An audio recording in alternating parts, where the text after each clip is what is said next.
그는 내의장에서 가장 무서운 흑사회 보스 리입니다. 그의 이야기는 잔인함과 무자비함으로 점철되어 있습니다.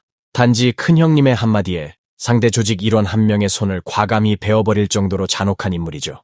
한 번은 40명의 조직원을 이끌고 적대 세력을 에워싸 굴복시켜 사과를 받아내기도 했습니다. 또 다른 사건에서는 사장의 뒤를 든든히 지키기 위해 칼을 휘둘러 상대의 팔을 자르고 감옥에 갔던 일도 있었습니다. 하지만 그는 감옥을 다녀온 뒤에도 기세등등하게 10년 넘게 거리를 지배했고 그를 두려워한 내의장 시민들은 그가 거리에 나타나기만 하면 숨을 죽였습니다. 설령 그가 결국 붙잡혀 법정에 서게 되었을 때에도 그의 수하들은 거리에서 복수를 감행해 적들을 식물인간으로 만들 정도로 무서운 존재였습니다. 리는 법정에서 끝까지 죄를 인정하지 않았고 100명이 넘는 변호사단까지 고용해 자신의 목숨을 지키려 애썼습니다. 이제 그의 첫 번째 전설적 사건이 시작됩니다. 2007년 5월 4일 내의장 지역의 부유한 상인 링왕룡은 한 KTV에서 라오옌이라는 이름의 다른 사업가와 심각한 충돌을 겪었습니다. 두 사람은 단호히 물러서지 않았고 결국 분위기에서 라오옌이 우위를 점했습니다. 힘에서 밀린 링왕룡은 일단 자리를 피할 수밖에 없었지만 그의 마음속엔 깊은 원한이 쌓였습니다. 그는 라오옌이 옛날 자신이 존경하던 형님의 명예를 짓밟았다고 생각했습니다. 그때 이미 사회에서 발을 뗀 링왕룡은 당시 내의장에서 꽤 이름을 알리던 리에게 도움을 요청했습니다. 내의장 길거리에서 무적의 대형 보스로 불리던 리는 제안을 받자마자 바로 승낙했고 자신의 부하 몇 명을 데리고 곧장 KTV로 향했습니다. 그들은 몽둥이와 칼을 들고 라오옌을 찾으러 갔습니다. 리는 라오옌을 보자마자 말없이 칼을 휘둘렀습니다. 방심하고 있던 라오옌은 손으로 막으려 했지만 결국 오른손을 그대로 잃고 말았습니다. 이 끔찍한 사건 이후에도 리는 전혀 두려워하지 않고 오히려 대놓고 위협하며 소리쳤습니다. 일은 곧 경찰에 알려져 리는 체포됐고 잔혹한 폭력 행위로 인해 8년형을 선고받았습니다. 이 손 배기 사건으로 이미 수감 중이던 리는 내의장에서 전설이 되었습니다. 하지만 이게 리의 첫 번째 감옥행이 아니었습니다. 그는 이미 2번이나 감옥에 들락날락한 전과자였습니다. 리는 어릴 때부터 반항심이 강했습니다. 키는 168에 불과했지만 거친 성격과 무서운 기운으로 주변 사람들을 움츠러들게 했습니다. 중학교도 졸업하지 못한 채 학교에 적응하지 못하고 집을 나와 밖에서 어슬렁거리기 시작했습니다. 게임방, 술집, 클럽 등을 전전하며 시간을 보내다가 결국 주머니는 항상 텅텅 비었습니다. 돈이 필요했던 그는 결국 주먹을 무기로 돈을 벌기 시작했습니다. 한 번은 몇몇 친구들과 함께 지하 카지노에 초대받아 세상을 경험했습니다. 카드판에서 사람들이 소리치며 돈을 거는 모습을 보고 리는 흥분했고 몇 달간 그곳에 빠져 지내면서 직접 지하 카지노를 운영할 꿈을 키우게 됩니다. 그리고 마침내 첫 사업을 시작해 수익을 올리게 됩니다. 하지만 세상은 냉혹했습니다. 리는 자신을 위협하는 사람들을 물리치기 위해 강철봉과 칼을 대량으로 구입했고 혼자 힘으로는 부족하다고 생각해 조직원을 모집하기 시작했습니다. 대부분은 사회 낙오자나 전과자들이었습니다. 세력이 커지면서 리는 점차 내의장에서 이름을 알리기 시작했습니다. 2005년 19살의 리는 일터에서 우연히 한 명을 심하게 다치게 하는 사건을 벌였고 경찰에 적발됐습니다. 그는 상해죄로 3년형을 선고받았습니다. 감옥에서는 겉으로는 순한 척하며 교도관들에게 협조했지만 사실은 언제든 다시 폭발할 준비를 숨기고 있었습니다. 다행히도 그의 착한 태도 덕분에 판사는 5년 집행유예를 선고했고 그는 감옥 생활을 피할 수 있었습니다. 그 후로 리는 자신의 행동을 조절하기 시작했습니다. 여전히 싸움에선 잔인했지만 자신이 직접 책임지지 않고 항상 부하들이 대신 책임지게 했습니다. 덕분에 명성과 재산 모두 쌓았고 나중에는 금욕 생활을 시작한 선배 린완경의 눈에도 띄게 되었습니다. 그렇다면 감옥에서 나온 리는 무엇을 했을까요? 그는 다시 한번 내의장 거리의 최강 흑사회 보스 자리를 차지하며 새로운 전성기를 맞았습니다.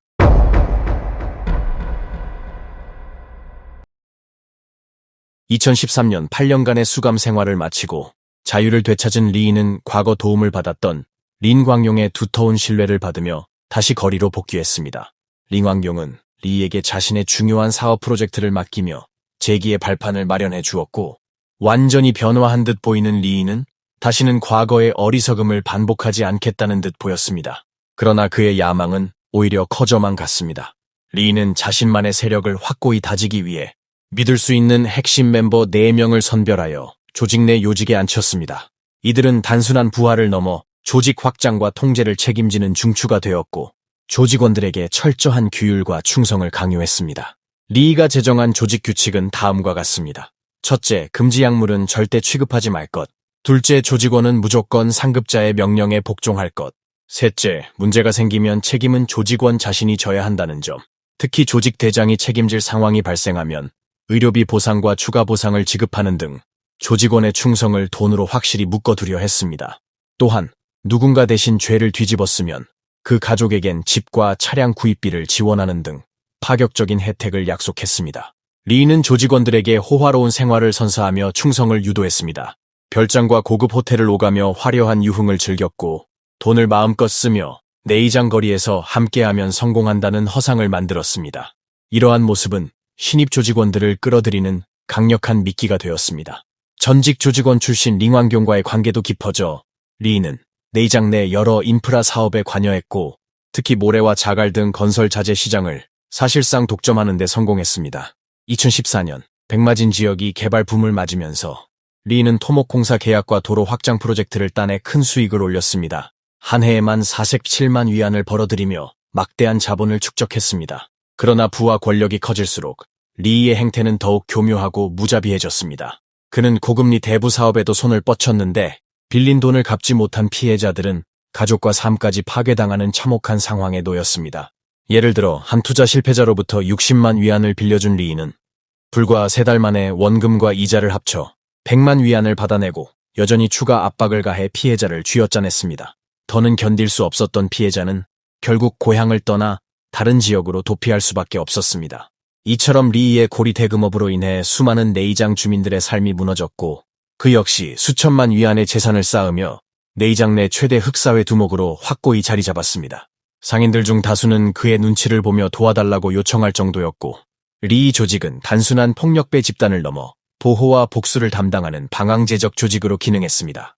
2016년 내의장 한 부동산 회사 내에서 경영권 다툼이 벌어졌고 한쪽 세력은 자금을 장악하기 위해 리를 불러들였습니다. 리는 대규모 조직원을 동원해 부동산 사무실을 봉쇄하고 상대 측 직원들을 폭행 협박하며 계약서에 서명하도록 강요했습니다. 그의 위협과 물리력은 적대 세력에게 감히 반항할 수 없는 공포를 심어주었습니다. 다음 해 2017년 모래 채취장을 둘러싼 권력 다툼이 일어났습니다. 리는 몇십 명의 조직원과 함께 현장을 포위했고 모두 무장한 상태로 상대 조직원들을 공격해 심각한 부상을 입혔습니다. 이후 2명의 핵심 조직원을 자진 출두시키며 범행의 책임을 모두 그들에게 뒤집어 씌웠고 월 2,000위안씩 보상금을 지급하며 조직원들의 충성을 사들였습니다. 리의 무자비한 폭력과 돈의 힘은 내의장 전역에 공포 그 자체로 알려졌고 심지어 예술계나 문인들까지도 그의 이름만 들어도 몸을 떨 정도였습니다. 그는 단지 한 번의 폭력 사건으로 이름을 날린 것이 아니라 꾸준한 조직 확장과 위협으로 무소불위의 흑사회 보스가 되었습니다. 하지만 이처럼 내의장을 장악한 리도 결국 법망을 벗어날 수는 없었습니다. 그의 오만과 폭력은 스스로를 무너뜨리는 씨앗이 되었습니다.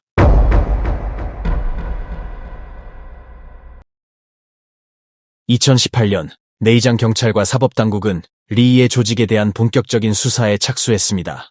당시 한 익명의 제보자가 리와 그의 조직이 지역사회에 끼친 피해와 범죄 행위를 상세히 폭로하는 고발장을 제출하면서 수사에 불이 붙었습니다. 이 제보서는 수많은 증거와 증언이 함께 첨부되어 있었고 당국은 즉시 비밀 조사팀을 꾸려 조직 내 주요 범죄 행위자들을 추적하기 시작했습니다. 2018년 8월 25일 리의 핵심 부하 가오차오가 친구들과 함께 대천호텔 KTV를 방문했습니다.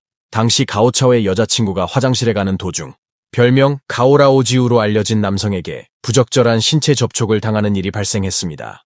이 사실을 알게 된 가오차오는 곧바로 해당 남성을 찾아가 테이블 위에 있던 빈 술병으로 머리를 내려쳐 심각한 부상을 입혔습니다. 가오차오가 현장을 떠난 뒤에도 사건은 끝나지 않았습니다.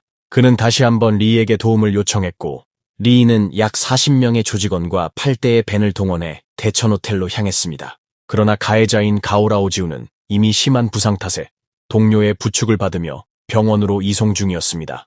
리와 조직원들은 가오라오지우가 병원으로 가는 길목을 막아섰고 무장한 차에 그를 둘러싸 강압적으로 사과를 받아냈습니다. 이 복수는 리 조직의 무소불위 권력을 과시하는 사건으로 기록되었습니다. 하지만 이 사건은 지역사회의 분노를 폭발시켰고 곧바로 익명의 고발장이 내무부 흑사회 척결반에 접수되었습니다. 고발장에는 리 조직의 각종 범죄 행위가 조목조목 담겨 있었고, 이로 인해 수사팀은 조직 전반을 조사하는 중대 국면에 돌입했습니다. 수사 과정에서 리 조직은 각종 불법 무기, 위협 행위, 고리대금, 폭행 등 다양한 혐의로 드러났습니다.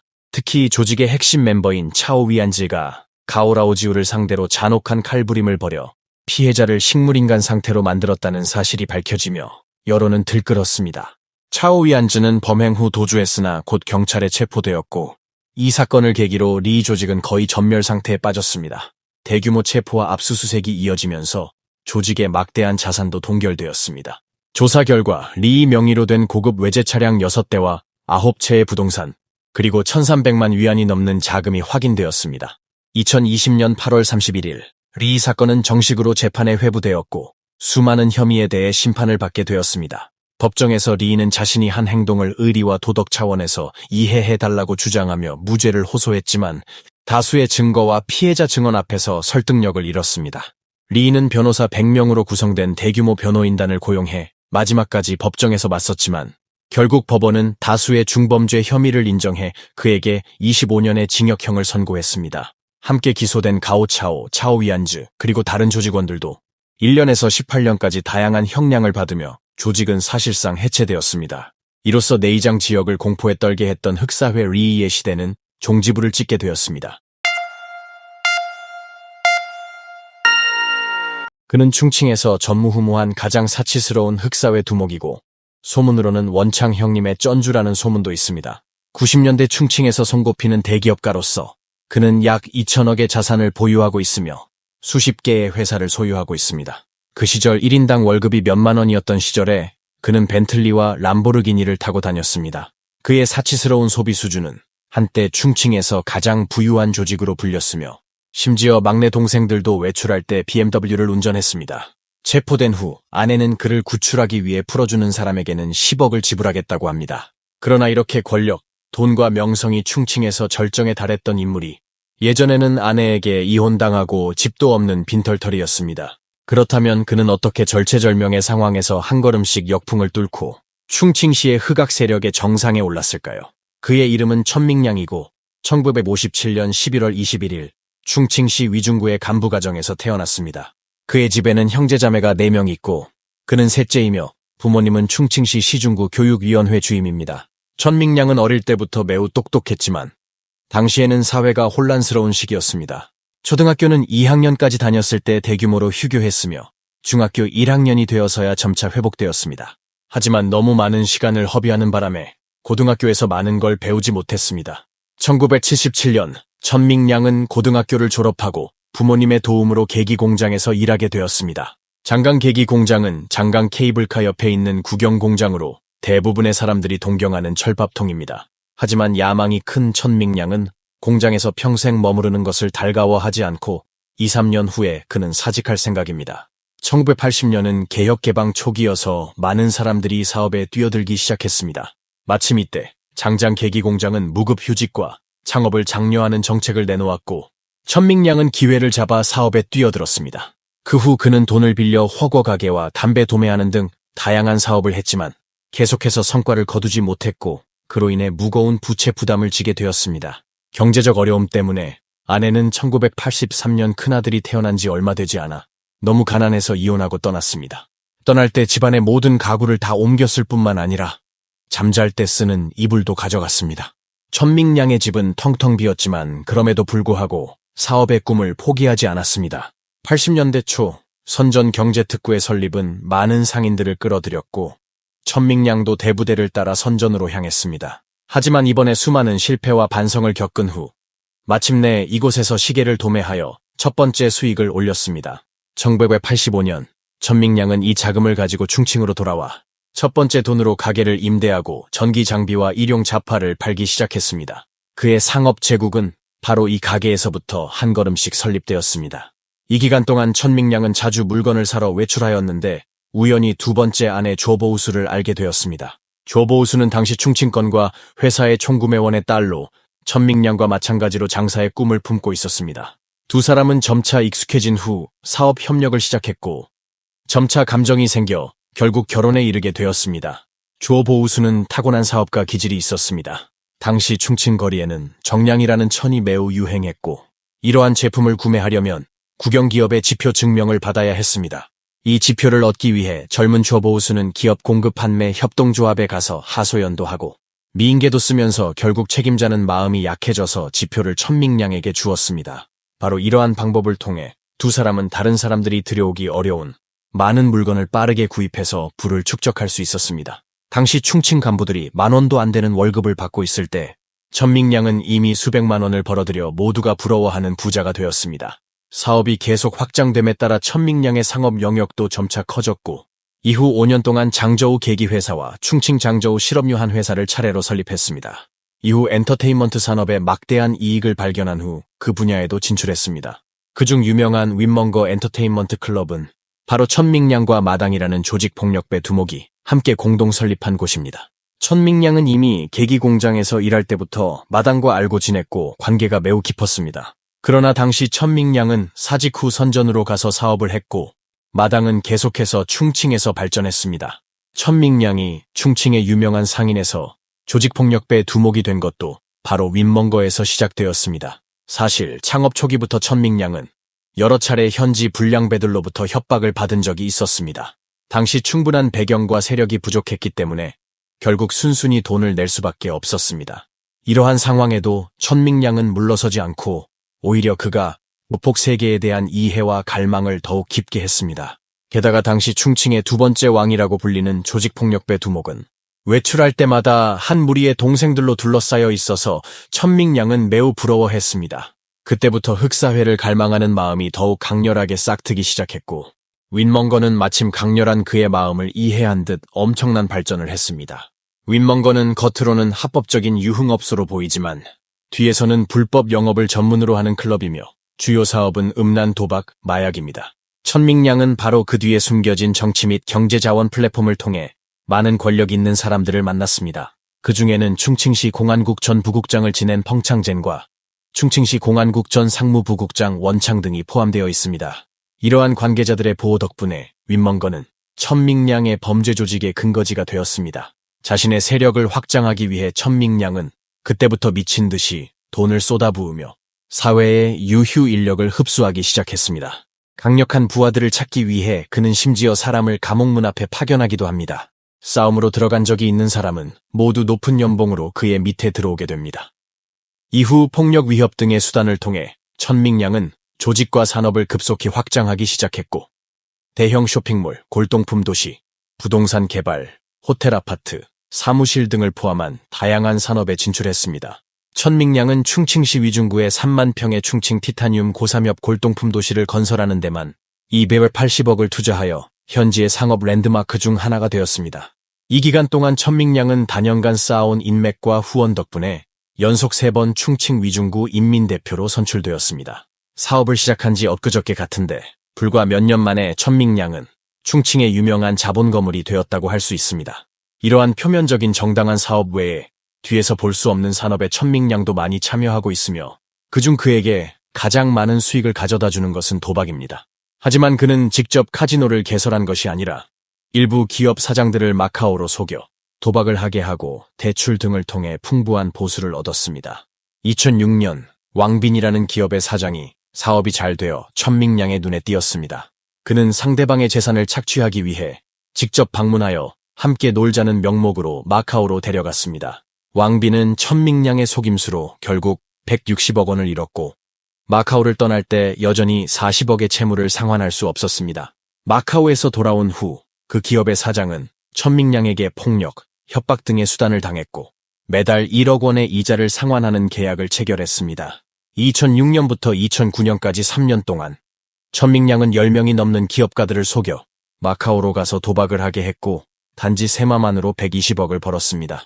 이러한 기업의 사장들이 돈을 갚지 못하는 것을 방지하기 위해 천밍량은 동생을 시켜 공장에 가서 소란을 피우고 직원들이 출근하지 못하게 하여 기업이 마비되도록 하고 결국 저렴한 가격에 그에게 담보로 맡겼습니다. 바로 이러한 수단을 통해 천밍량의 명성이 충칭에 완전히 퍼지게 되었고 그 기간 동안 그의 조직은 심지어 충칭 제2정부로 칭송받았습니다.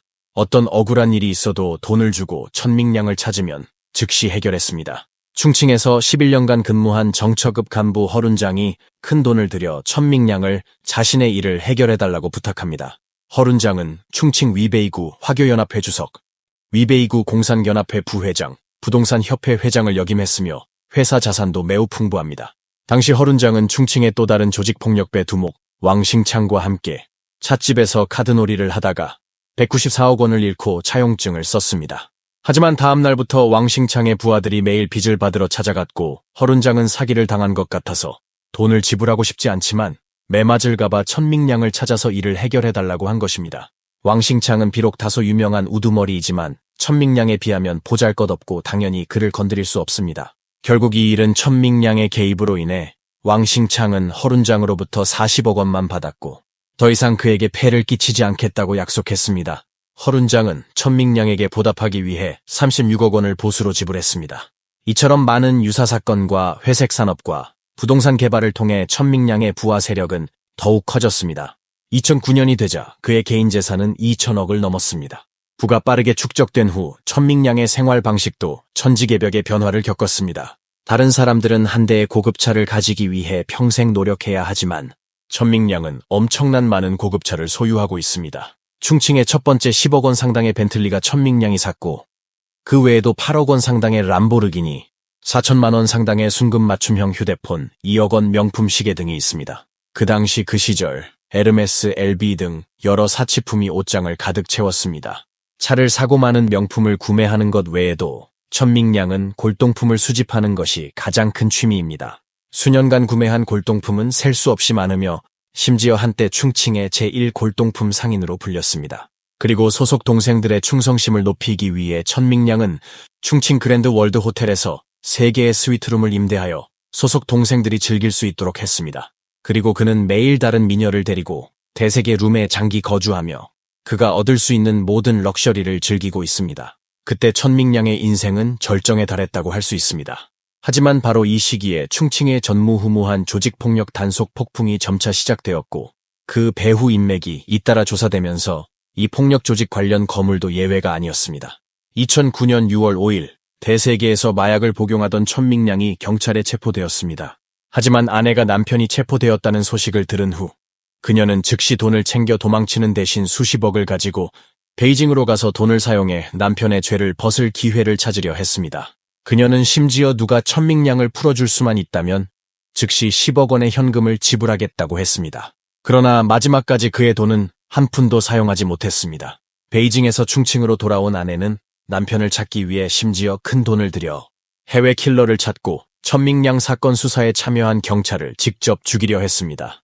이후 여러 경찰 집 근처에 낯선 사람들이 숨어 있다는 사실이 잇따라 드러났지만 결국 성공하지 못했습니다.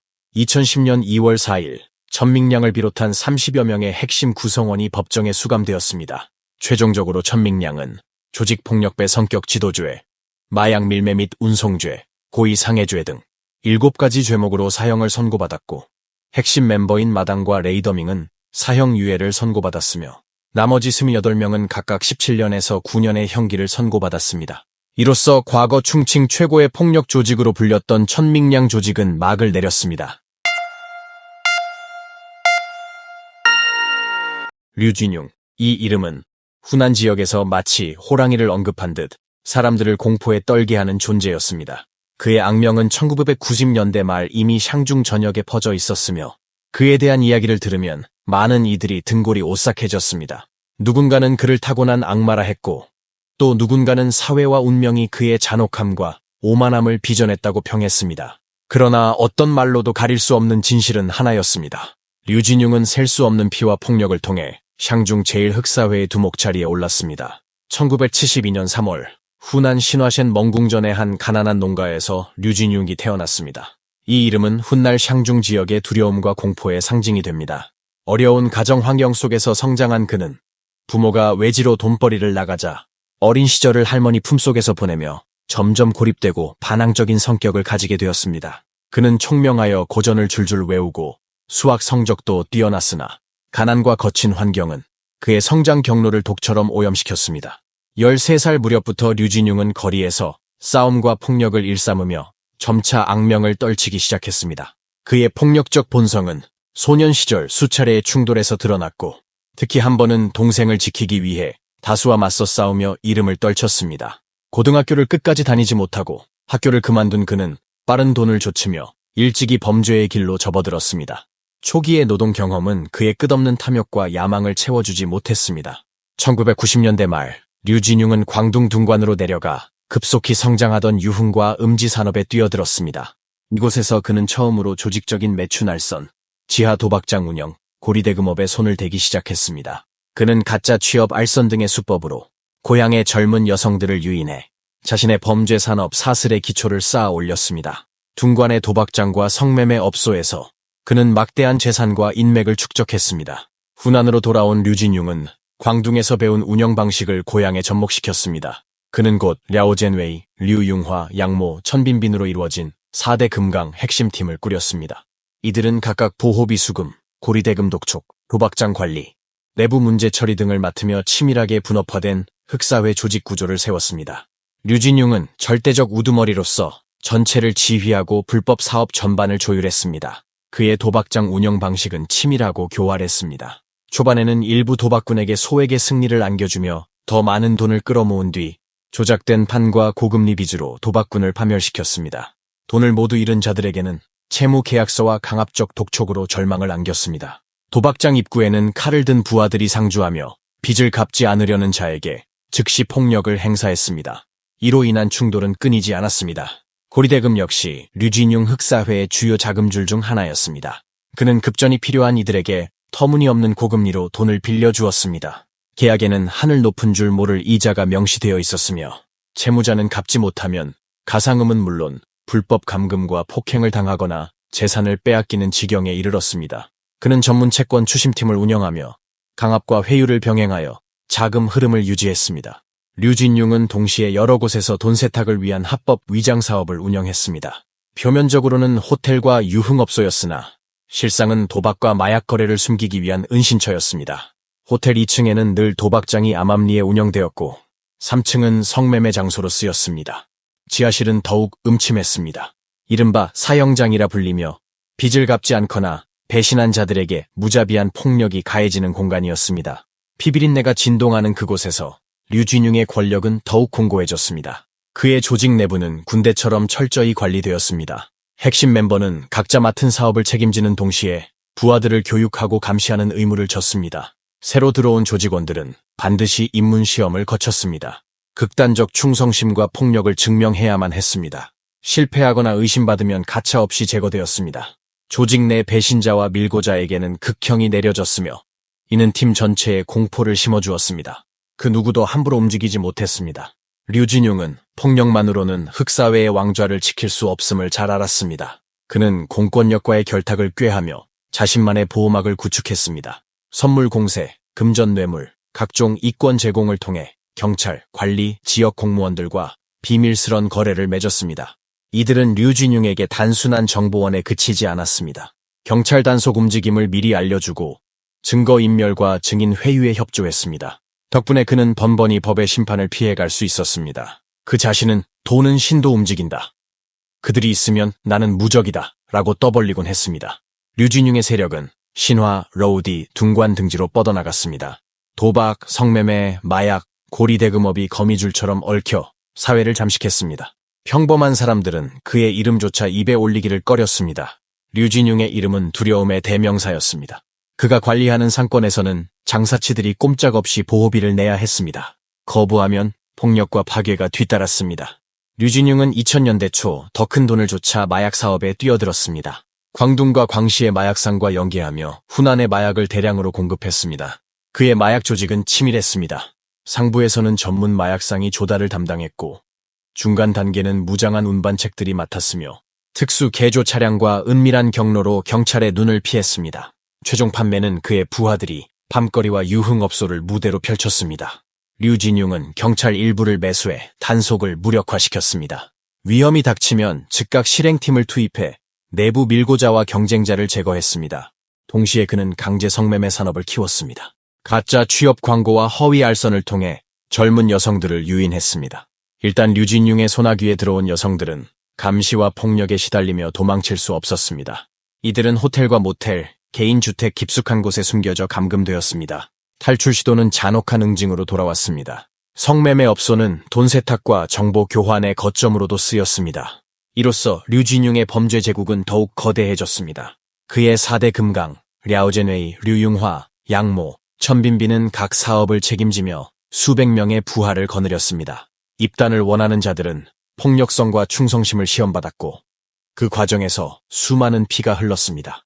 류진융은 배신자를 공개 처형하며 공포를 퍼뜨렸습니다. 다리뼈가 부러지고 손가락이 잘려나가는 장면은 조직원들에게 잊지 못할 경고가 되었습니다. 내부에는 밀고 감시 체계가 따로 마련되어 조직의 균열을 사전에 차단했습니다. 그는 철권 통치를 통해 거대한 범죄 기계를 무오차로 움직였습니다. 류진융은 공권력과의 유착이 강력한 방패가 된다는 사실을 누구보다 잘 알고 있었습니다. 그는 경찰, 청관, 향진 정부 관리 등과 뒷거래를 하며 자신만의 보호막을 강화했습니다. 이들은 류진융에게 단속 정보를 흘려주거나 경쟁 조직을 제거하는 데 협조했습니다. 그 덕분에 류진융은 경찰을 두려워하지 않았습니다. 사람들은 혀를 차며 말했습니다. 류진융은 경찰도 두렵지 않다. 그가 두려운 건 하늘이 무너지는 일뿐이다 라고 했습니다. 류진융의 세력은 신화와 주변 지역의 경제와 치안을 뒤흔들었습니다. 상가와 유흥업소는 보호비를 내야만 안전을 보장받았습니다. 이를 거부하면 폭행과 기물 파손이 뒤따랐습니다. 청소년들은 그에게 미혹되어 조직에 가담하거나 범죄의 늪에 빠졌습니다. 주민들의 불안은 커져갔으며 경제 발전마저 위축되었습니다. 정부는 단속 의지를 보였으나 내부 보호막과 유착고리가 단속의 걸림돌이 되었습니다. 2004년 6월 30일 밤 류진융은 숙적 천신화와의 갈등이 극에 달하자 그를 제거하기로 결심했습니다. 천신화는 그의 이권을 가로막고 그를 고발하려는 움직임을 보였습니다. 류진융은 20여 명의 부하를 긴급 소집하고 7대의 오토바이에 나눠 태워 샤장촌으로 들이닥쳤습니다. 그날 자정 무렵 부하들은 마체도를 들고 천신화의 집에 난입했습니다. 천신화는 왼팔이 잘려나가고 온몸에 16곳이나 찔려 현장에서 피투성이로 숨졌습니다. 그의 아내와 자식의 통곡은 밤하늘을 찢었으며 주민들은 공포에 질려 숨을 죽였습니다.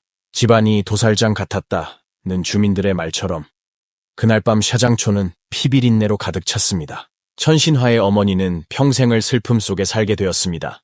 내가 낳은 자식이 이렇게 잔혹하게 죽을 줄은 꿈에도 몰랐다고 오열했습니다. 이 끔찍한 사건은 후난 전역을 충격에 빠뜨렸습니다. 공안부는 사건을 중대조치사건으로 지정하고 전방위 수사에 착수했습니다. 류진융은 기존처럼 보호막과 내부 정보망을 이용해 도피와 증거 인멸을 시도했지만 이번에는 달랐습니다. 수사팀은 첩보원과 기술 수사를 병행하며 류진융의 불법 자금 흐름과 조직 구조를 하나씩 파헤쳤습니다. 도박장, 마약 밀매, 고리대금 등 모든 사업의 증거를 차곡차곡 쌓아갔습니다. 1년여의 추적 끝에 완벽한 증거망이 구축되었습니다. 2005년 3월 25일 새벽 경찰은 대대적 동시 검거 작전을 펼쳤습니다. 수십 대의 경찰 차량과 100여 명의 병력이 류진융의 은신처, 도박장, 사업 거점을 기습했습니다. 류진융은 은신처에서 강제 진입한 경찰에 체포되었으며 그 순간 그의 오만한 기세는 자취를 감추고 공포와 후회로 얼룩진 표정을 지었습니다. 현장에서는 각종 총기, 칼날무기, 마약, 장부, 현금이 대거 압수되었습니다. 그의 4대 금강과 주요 간부들 또한 도처에서 체포되며 범죄 조직은 완전히 붕괴되었습니다. 2006년 4월 10일 러우디시 중급인민법원은 류진융과 조직원 97명을 공개 재판했습니다. 법원은 류진융의 흑사회 성격 조직 운영, 살인, 도박장 개설, 강제 성매매, 마약 밀매, 불법 감금 등 170여 건의 범죄를 인정했습니다. 이 범죄로 인해 1명이 사망하고 7명이 중상, 20명이 경상을 입었습니다. 법정에서 류진융은 침울한 표정으로 공정한 판결을 구했습니다. 일부 간부들은 현장에서 참회했고 피해자 가족들은 눈물로 법정이 떠나가라 울부짖었습니다. 2006년 4월 20일 법원은 류진융에게 사형을 선고하고 2년 집행유예와 정치권리 박탈, 전 재산 몰수를 판결했습니다. 조직원들 또한 사형, 무기징역, 장기형을 선고받았습니다. 류진융의 몰락은 샹중 흑사회를 뒤흔들었으며 정부의 강력한 범죄 척결 의지를 세상에 알렸습니다. 이 사건은 흑악 세력의 뿌리와 공권력 유착의 경각심을 일깨웠으며 지방부패 척결과 관리감독 강화를 촉진하는 계기가 되었습니다. 주민들은 말했습니다. 예전 그 똑똑했던 류진융이 이렇게 모두의 공적이 될 줄 누가 알았겠는가. 이는 권력과 인간의 타락을 경계하는 사회의 깊은 교훈이 되었습니다. 그는 충칭에서 유일하게 파출소 소장에서 흑사회 두목으로 전향한 사람입니다. 또 경찰 신분을 자발적으로 포기하고 흑사회로 전향한 첫 번째 사람입니다.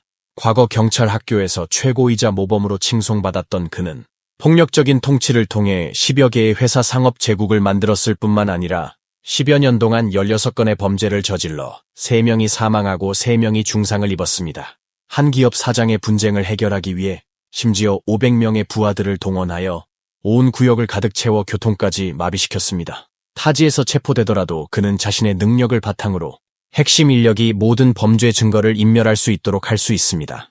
그렇다면 그는 어떻게 기층 경찰에서 파출소 소장이 되었고 어떻게 최종적으로 충칭시 흑악 세력의 정점에 한 걸음씩 올랐을까요? 그의 이름은 위에춘이며 1962년 충칭시 난안구에서 태어났습니다. 그는 강호에서 이름의 마지막 자를 따서 춘형이라고 불립니다. 집안에 남동생과 여동생이 있고 부모님은 평범한 노동자입니다. 위에춘은 어릴 때부터 특별히 승부욕이 강했고 공부도 잘했고 모든 사람을 이겨 친구들 사이에서 최고가 되기를 열망했습니다. 다행히 승부욕이 강한 성격 덕분에 남들보다 더 열심히 공부를 했습니다. 1978년 위에춘은 우수한 성적으로 충칭 인민경찰학교에 입학했습니다. 그 당시 그는 대부분의 열혈 청년들처럼 경찰 신분에 대해 숭고한 정의감을 가지고 있었습니다. 경찰학교에 있는 동안 위에춘은 항상 우수한 성적을 유지했으며 500명이 넘는 경찰학교에서 매번 대회에서 1위를 차지했습니다. 그렇기 때문에 많은 학생들이 그를 본보기로 여기고 심지어 그를 존경하기도 합니다. 능력이 뛰어나기에 졸업 후 그는 곧바로 충칭시 공안국에 배치되었고 이후 성과가 좋아 충칭 난항호 택시 치안 관리처의 책임자로 정근되어 지역 택시업계의 치안 업무를 담당하게 되었습니다. 이 시기에 위에춘은 또래에 비해 출발점이 의심할 여지 없이 매우 높습니다. 하지만 그의 야망은 매우 크기에 일반 사람들이 부러워하는 여유로운 생활에 만족하지 않고 큰돈을 벌 기회를 갈망합니다. 게다가 지위가 높아지면서 많은 엔터테인먼트 분야의 대기업 사장들과 접촉하게 되었고 술자리에서 수천만 원의 사업을 논의하는 것을 자주 목격합니다. 점차 위에춘의 인생관과 가치관이 완전히 바뀌었습니다. 그는 자신의 능력이 이 대기업 사장들에게 뒤지지 않는다고 생각했지만 현재 경찰 월급은 겨우 40만 원도 안 되니 화가 났던 것입니다. 그래서 얼마 지나지 않아 그는 엔터테인먼트 분야로 발전하려는 생각을 품게 되었습니다. 1996년은 개혁 개방으로 인해 충칭의 다양한 유흥업소가 곳곳에서 꽃을 피웠고 위에춘도 이에 참여했습니다. 하지만 당시 규정에 따라 공직자는 사업을 할 수 없었고 규제를 피하기 위해 그는 또 다른 동향인 후즈링의 이름으로 난안구에서 푸안 영화관을 임대했습니다. 그러나 일정 기간 동안 운영한 결과 그는 일반적인 방법으로는 돈을 벌기 어렵다는 것을 알게 되었습니다. 경제적 이익을 더 빨리 얻기 위해 그는 경찰의 신분을 활용하여 주요 엔터테인먼트 분야의 사장들에게 그들의 성공 경험을 구하기 시작했습니다. 사장들이 초기에는 보호비를 받아 부자가 되었다는 것을 알게 된 후 그는 모방과 교훈을 얻기 시작했고 사회에서 대대적으로 부하들과 경비원을 모집하여 자신의 역량을 키웠습니다. 이 기간 동안 난빌로에서 교통사고로 인해 다른 사람과 신체 충돌이 발생한 술런페이라는 남성이 있습니다. 위에춘이 도착해보니 술런페이의 악랄한 모습에 혹해서 자신이 모집하려는 요구에 부합하여 경찰의 신분으로 그를 도와 이 일을 해결했습니다. 이후 그는 이 인정을 이용해 그를 부하로 만들었습니다. 이렇게 많은 유사한 사건을 통해 위에춘의 조직 구성원들은 계속 확장되었고 보관 영화성은 그의 흑사회 관련 시험장이 되었습니다. 1999년에 이르러 2건의 살인사건이 발생하여 그의 명성은 충칭에서 완전히 유명해졌습니다. 1999년 2월 17일 위에춘은 또 다른 조직폭력배 두목인 천밍량을 초대하여 설날 저녁 식사를 합니다. 동생 2명이 고급 술을 사려고 외출하여 가게에 방문하던 중 다른 일행과 분쟁이 발생하여 신체 충돌까지 발생했습니다. 위에춘은 이 소식을 듣고 즉시 10여 명의 동생을 데리고 가서 현장에서 마구 발로 차서 도로 옆에서 한 명을 숨지게 했습니다. 2달 후 위에춘의 또 다른 핵심 멤버는 허거 가게 주인의 초청으로 난항으로 가서 손님들 간의 분쟁을 해결했습니다. 위에춘의 핵심 일행이 도착한 후 두 말 없이 곧바로 칼을 집어들고 소란을 피우는 고객에게 미친 듯이 칼을 휘둘러 결국 2명의 고객이 현장에서 사망하고 3명이 중상을 입었습니다. 그 후 위에춘은 경찰로서 부하들의 폭력 행위를 추궁하지 않았을 뿐만 아니라 오히려 그들에게 큰 보상을 주었고 동생을 도망치게 하고 천밍량 조직에 가입시켜 피난을 가게 했습니다. 결국 이 두 건의 끔찍한 살인 사건은 위해춘의 운영을 통해 허거 가게 주인 한 명만이 사형을 선고받았고 나머지 사람들은 모두 법적 제재를 받지 않았습니다. 경찰인 그는 이대로 가면 고위층의 주목을 받을 수 있다는 것을 잘 알고 있습니다. 조직의 정체성을 표백하기 위해 2001년에 위해춘은 국내 최초의 사설 탐정소인 본드 비즈니스 컨설팅 회사를 설립했습니다. 하지만 겉으로는 본드가 사설 탐정 일을 하고 있는 것처럼 보이지만 실제 주요 업무는 불법 혼호의 정보 조사, 폭력적인 채무 추심 및 채무 방지 지원, 그리고 국가 공무원의 공갈 협박 및 협박을 도청하는 불법 업무입니다. 위해춘은 여러 주요 엔터테인먼트 사장들과 오랜 기간 교류해왔으며 심지어 많은 사람들이 이러한 요구를 가지고 있습니다. 그의 현직 경찰관 신분은 자연스럽게 자신의 장점을 최대한 활용할 수 있습니다. 또한 자신의 산업에 더 나은 보호를 제공하기 위해 위해춘은 부를 사용하여 계속해서 고위 관리들을 끌어들이고 자신의 세력망을 확장하고 있습니다. 그중 당시 충칭시 난항우 정치위원이자 상무위원이었던 천운강은 위해춘의 가장 중요한 관계자 중 한 명입니다. 천운강의 지지를 받은 후 위해춘의 직위는 급속히 승진하기 시작했습니다. 차례로 충칭시 공안국 기관 파출소 소장, 난항우 공안국 치안지대 부대장, 및 난항우 공안분국 남빈로 파출소 소장으로 승진 및 겸임되었습니다. 바로 이러한 관계자들의 보호 덕분에 위해춘의 부하에게 목이 졸려 사망한 3명의 피해자 가족들이 10년 동안 계속해서 청원했지만 제대로 된 결과를 얻지 못했습니다. 원래 제때에 수사할 수 있는 조건이 있었지만 이 사건은 수사되지 않아 피해자 가족들이 10년 동안 항소했지만 피해자 왕리는 억울함을 풀지 못했습니다. 위해춘은 부하들을 통제하고 절대적인 권위를 세우고 그들을 규제하기 위해 엄격한 규칙을 제정했습니다. 그 중에서도 삼도육동은 위해춘이 직접 만든 것입니다. 쉽게 말해서 말을 듣지 않는 사람은 3번 찔러 상처를 관통하고 6개의 혈공을 형성합니다. 또한 조직 내부 인원의 반발을 피하기 위해 위해춘은 경찰의 신분을 이용해 그들의 가족 구성원 정보를 하나하나 수집하여 핵심 인력을 묶고 불법 활동을 계속해왔습니다. 2004년 절대적으로 안전하다고 생각했던 위해춘은 병을 이유로 사직하고 상업 분야에 본격적으로 뛰어들었습니다. 곧 천만장자가 되어 벤츠를 타고 다니며 뽐냅니다. 이후 그는 본드 회사를 모회사로 삼아 충칭 은덕실업회사, 충칭동은 전당 등 10여 개의 지사를 설립했습니다. 이 시기에 위해춘은 과거의 흑사회 두목 신분에서 완전히 벗어나 10여 개 회사의 회장으로 변신했으며 핵심 인력들도 잇따라 경영진이 되었다고 할 수 있습니다. 하지만 다른 회사들과 달리 이러한 회사들은 정당한 사업을 하기 위한 것이 아니라 배후의 불법 활동을 은폐하기 위한 것입니다. 전체 회사가 포괄하는 사업은 매우 많다고 할 수 있으며 그 중에는 고리대금 추심, 채권자의 채무 방지 지원, 신변 보호 제공, 위치 추적, 분쟁 해결 협박 등이 포함됩니다. 리즈 시절 참여한 막내만 해도 4,500명. 단속용 칼 등 일부 일반적인 냉병기 외에도 위해춘은 많은 총기와 탄약, 예를 들어 권총, 기관총, 소총 등을 큰 돈을 들여 구매했습니다. 이 시기에 위해춘은 불법 무장 조직이라고 해도 과언이 아닙니다. 2004년 5월 충칭주강실업회사는 지역 타오란쥐 및 위펑탕 외식회사와 광고판 설치 문제로 분쟁이 발생하자 주강실업은 막대한 자금을 들여 위해춘 산하의 방더핑에 위탁했습니다. 위해춘은 이 소식을 듣고 즉시 500여 명을 조직하여 타오란쥐와 위펑당을 포위했습니다. 결국 이 사건으로 인해 몇 시간 동안 교통이 마비되었을 뿐만 아니라 타오란쥐의 대부분의 직원들도 두려움으로 인해 직장을 그만두었습니다. 2007년 3월 본드 회사는 다시 2억 원의 공사 대금을 회수하도록 위임받았습니다. 고객이 이름과 휴대폰 번호를 제공한 후 본드 기술자는 분석을 통해 위치 기술을 활용하여 상대방의 정확한 위치를 파악했습니다. 이에 따라 위해춘은 10여 명의 동생을 파견하여 해결했습니다. 결국 당사자인 타오샤오릉은 60시간 동안 불법 감금되었고 위해춘 일행의 강요로 인해 집을 채권자에게 담보로 맡겼으며 추가로 1,600만 원을 본드 회사에 이번 행동에 대한 자금 보상으로 사용했습니다. 한편 난항우의 한 기업 사장이 위해춘에 의해 보호를 명목으로 불법적으로 8개월 동안 구금되었고 결국 세대의 차량을 위해춘의 담보로 맡겼을 뿐만 아니라 추가로 14억을 지불하여 이 일을 진정시켰습니다. 1916년부터 위해춘 조직은 난항우를 중심으로 10여 년의 발전을 거쳐 지속적으로 외부로 확장되었습니다. 2009년이 되자 충칭의 모든 곳에 위해춘의 세력이 생겼습니다. 하지만 바로 이 해에 충칭시의 조직폭력 소탕폭풍이 점차 시작되고 위해춘의 여러 관련자들이 조사를 받게 되면서 그의 숨겨진 비밀이 수면 위로 떠올랐습니다. 2009년 6월 24일 여자친구와 함께 마카오에서 선전으로 돌아온 지 얼마 되지 않아 선전 경찰에 의해 체포되었습니다.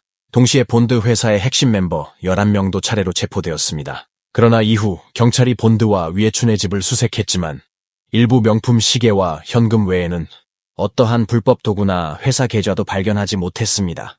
심지어 본드 재무이사 우쉐리 등 재무 핵심 인원들도 위해춘이 체포된 지 얼마 되지 않아 모두 흔적도 없이 사라졌습니다. 여자친구와 위해춘은 당시 자신을 구금했던 보안 요원을 매수하여 여자친구가 보안 요원의 휴대전화를 이용해 재무부에 즉시 탈출하도록 알렸고 불법 장부를 파기했으며 위해춘의 아들이 집에 있던 총을 강물에 버리게 했습니다. 이러한 조치를 통해 처벌을 줄일 기회를 얻기를 희망했습니다. 하지만 바로 위해춘이 모든 것이 완벽하다고 생각할 때 우쉐리 등 22명이 경찰에 의해 체포되었고 그의 아들 위해양이 강에 던진 권총도 강 속에서 찾아내서 증거물로 채택되었습니다. 2009년 10월 22일 79명의 조직원을 통제하고 15개의 총기와 277개의 다양한 탄화를 압수했으며 총 4억 원에 가까운 범죄 소득, 16대의 차량, 13개의 부동산을 압수하고 104억 6천만 원의 관련 자금을 동결했습니다. 충칭 경찰의 불법 단속 성과 전시회에서 적발된 위해춘 조직의 도청, 추적 등에 사용되는 22개의 장비가 전시되었습니다. 여기에는 탐지 카메라, 도청 및 도청을 위한 블루투스 수신기, 추적 위치 차량 무선 수신선, GPS 위성 수신기, 무정이 등이 포함됩니다. 위해춘 조직은 혁신적으로 활과 전자 소방총을 사용했습니다. 날카로운 화살을 쏘는 것은 총을 쏠 때처럼 큰 소리를 내지 않지만 살상력은 매우 큽니다. 충칭 경찰 관계자는 이것이 총기와 탄약, 규제 칼에 이어 또 다른 폭력 범죄를 저지르는 강력한 무기이며 그 위력은 총기와 탄약과 비교할 수 없다고 말했습니다. 2010년 2월 1일 위해춘을 중심으로 한 40명의 핵심 조직폭력배들이 법정에 수감되었습니다. 최종적으로 위해춘은 조직폭력배 성격 지도죄, 고의살인죄, 불법 총기 및 탄약 매매죄 등 13개의 죄목으로 사형을 선고받았으며 나머지 39명은 1명은 사형유예, 3명은 무기징역, 나머지 34명은 20년에서 2년의 형기를 선고받았습니다. 2010년 9월 19일 최고인민법원의 승인을 받아 충칭의 흑사회두목 위해춘이 그날 사형을 집행받았습니다.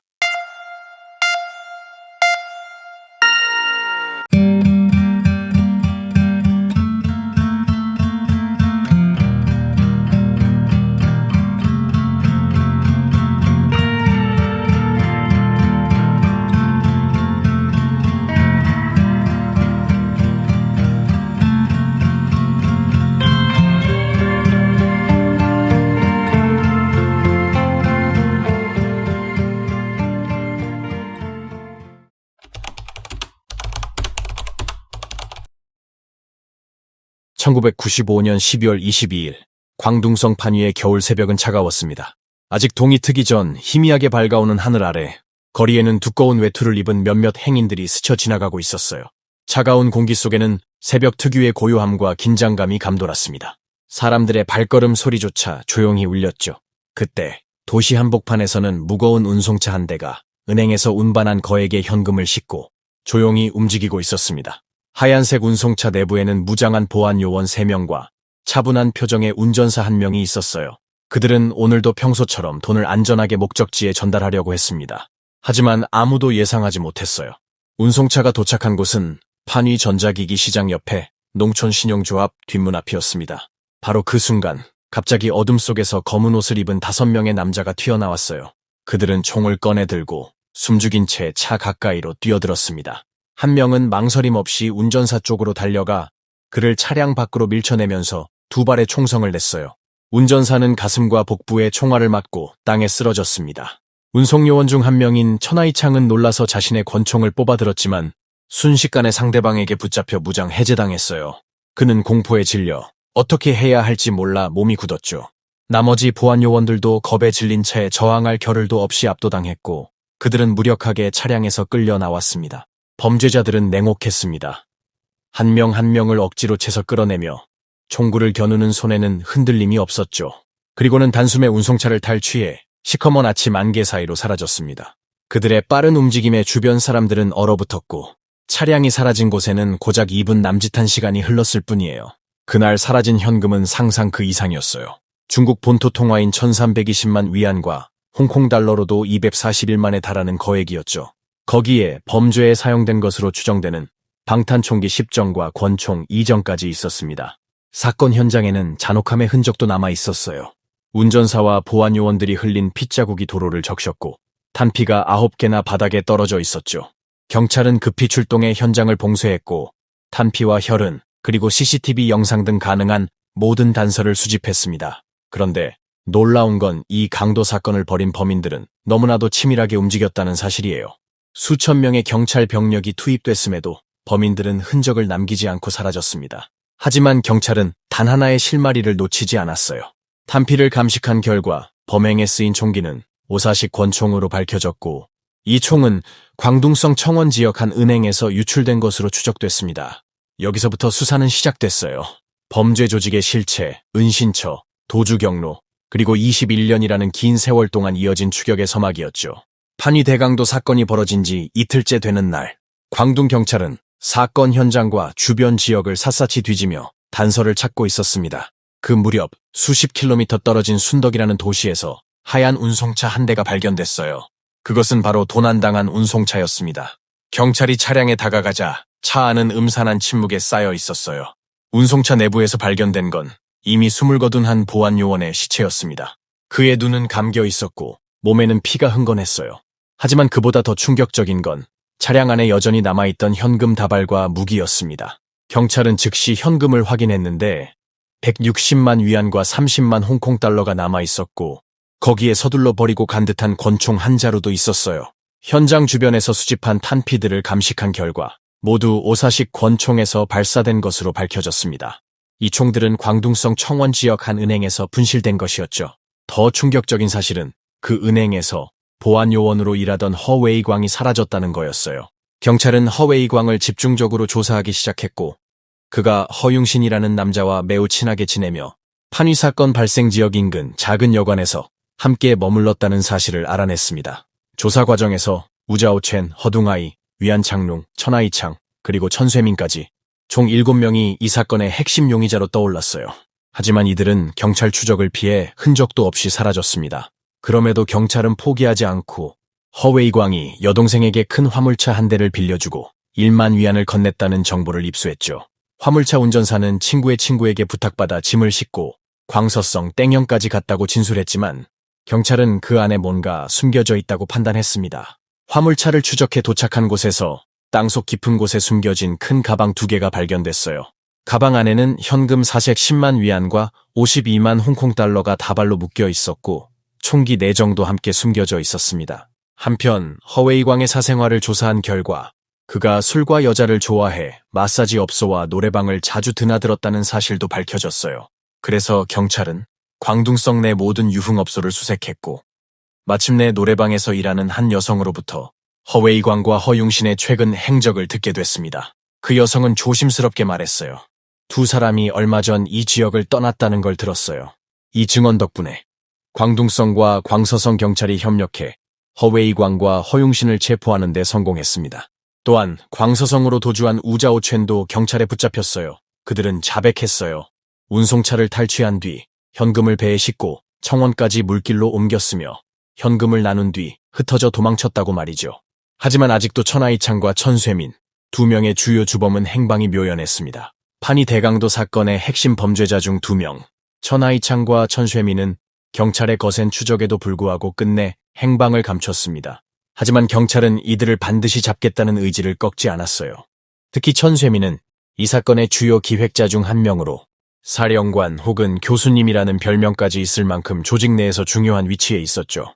조사 결과 천쇠민은 꽤 좋은 집안 출신이었어요. 부모님은 모두 국가기관에 근무하는 공무원이었고 그 자신도 사업체를 운영하며 연간 수백만 위안의 수입을 올리고 있었죠. 그런데도 왜 이렇게 위험한 범죄 조직과 손을 잡았는지는 아무도 알 수 없었습니다. 그가 도주한 뒤 경찰은 전국 각지에 수백 차례 수사를 벌이고 협력기관과 정보를 공유하며 끈질긴 추적을 이어갔어요. 사건 당시 먼저 체포된 5명의 범죄자들은 법정에서 엄중한 판결을 받았어요. 그들은 모두 사형을 선고받았고 형 집행 직전까지 침묵 속에 자신의 죄를 묵묵히 받아들였습니다. 한 용의자인 우자오 챈는 수감 중 인터뷰에서 나는 단 10만 위안만 받았고 도망치는 동안 산속에서 두 끼도 제대로 못 먹었다 라고 말하며 그때의 고통과 후회를 토로했습니다. 1996년 판위 대강도 사건이 전국을 떠들썩하게 만든 지 얼마 지나지 않아 경찰은 주범 5명을 전원 체포해 사형에 처했습니다. 하지만 2명, 바로 천하이창과 이 사건의 핵심 설계자 천쇠민은 흔적도 없이 사라졌어요. 경찰은 수십 차례 수색을 벌였지만 두 사람은 마치 증발한 듯 자취를 감췄고 이후 긴 세월 동안 아무런 단서도 남기지 않았습니다. 그들은 대체 어디로 사라진 걸까요?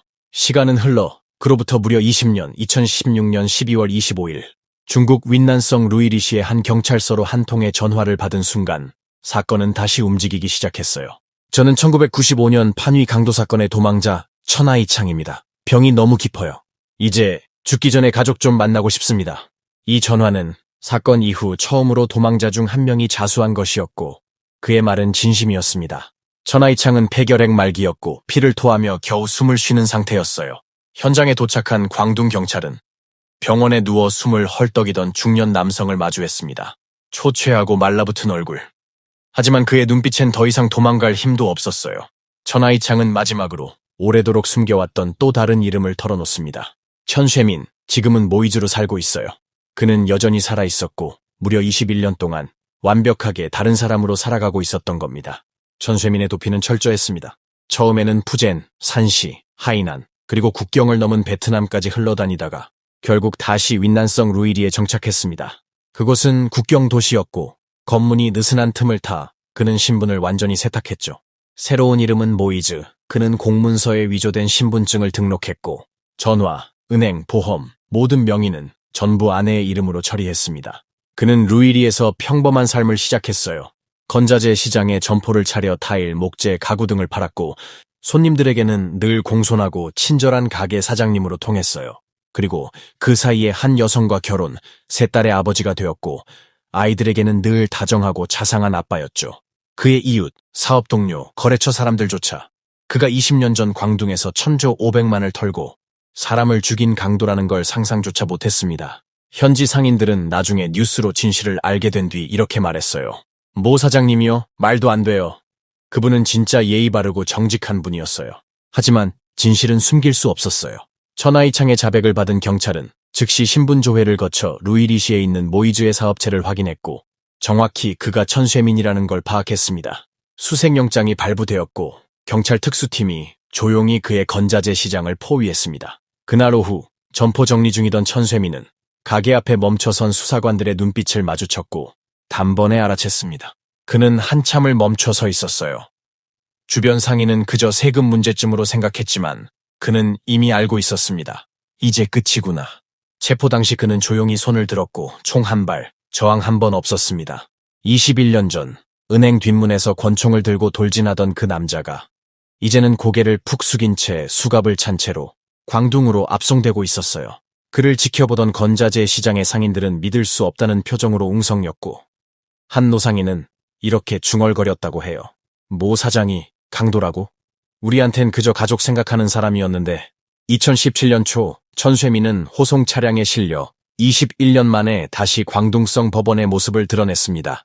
그의 이름은 이제 모이즈가 아니라 전국을 충격에 빠뜨린 판위 무장 강도 사건의 주범 천쇠민이었어요. 법정에 들어서는 그의 모습은 세월의 흔적이 짙게 남은 평범한 중년 남성이었습니다.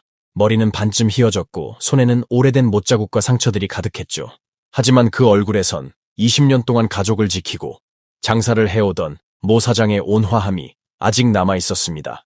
하지만 그 온화함 뒤에 숨겨져 있던 건 국가를 뒤흔든 1,500만 위안 무장 강도, 그리고 무고한 생명을 앗아간 범죄자의 실체였습니다. 공소장에는 이렇게 적혀 있었어요. 피고인 천쇠민은 1995년 12월 주도적으로 범행을 기획하고 강도단을 조직해 무장을 시키고 범행 후 도주 루트와 자금 은닉 계획까지 철저히 계획한 사건의 주범입니다. 그가 한 일은 단순한 도주가 아니었습니다. 범행 직후 배와 차량을 동원해 돈을 옮기고 그 돈을 각자에게 분배하며 자신은 가장 교묘한 방법으로 자취를 감췄던 인물이었어요. 재판 중 검사는 그에게 묻습니다.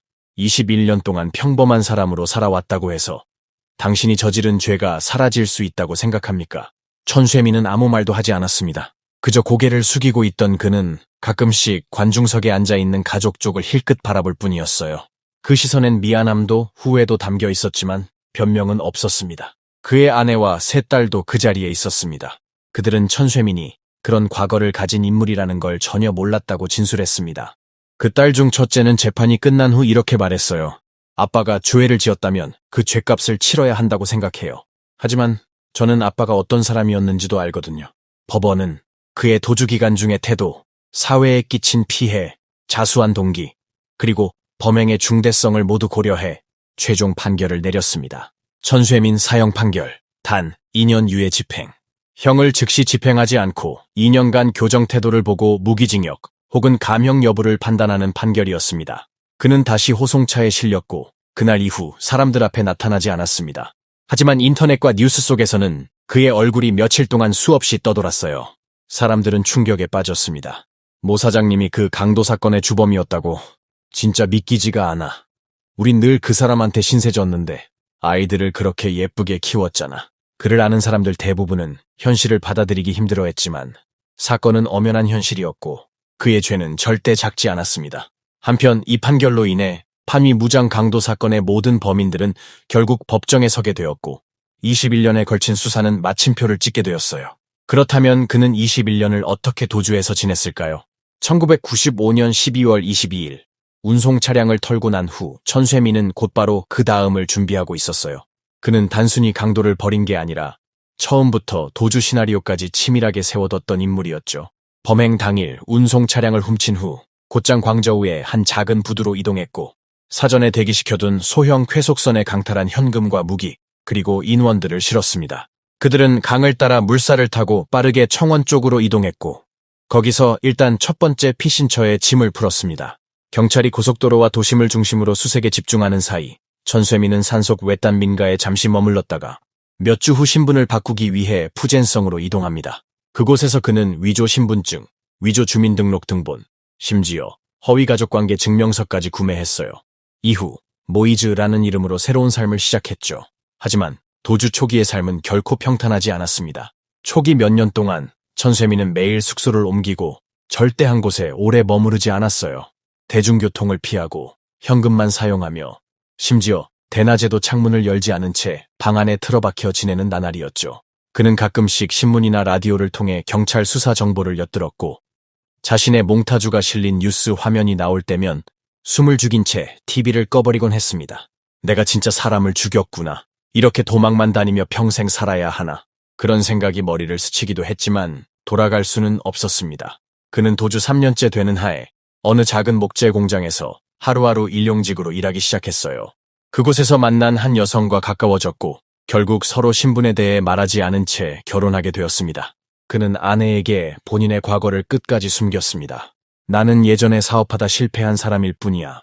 원래 이름은 쓰기 싫어. 과거가 별로 안 좋아서 이런 식의 얼버무림으로 넘어갔고 아내 역시 그의 진심 어린 태도와 책임감에 의심을 거두었죠.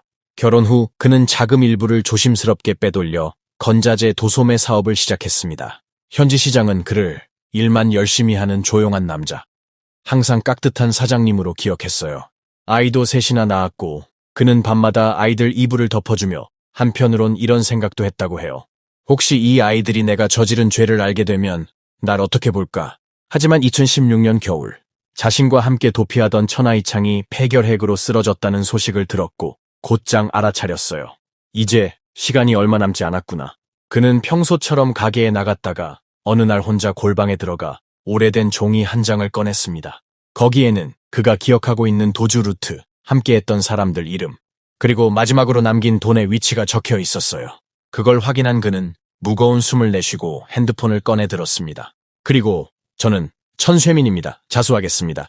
이 전화를 마지막으로 21년간 이어졌던 도주극은 막을 내렸습니다. 그가 체포되었을 때 아이들은 아직도 어린 학생이었고 아내는 끝내 믿지 않으려 했습니다. 하지만 그가 법원에서 모든 걸 고백하는 순간 가족들도 눈물을 흘릴 수밖에 없었죠.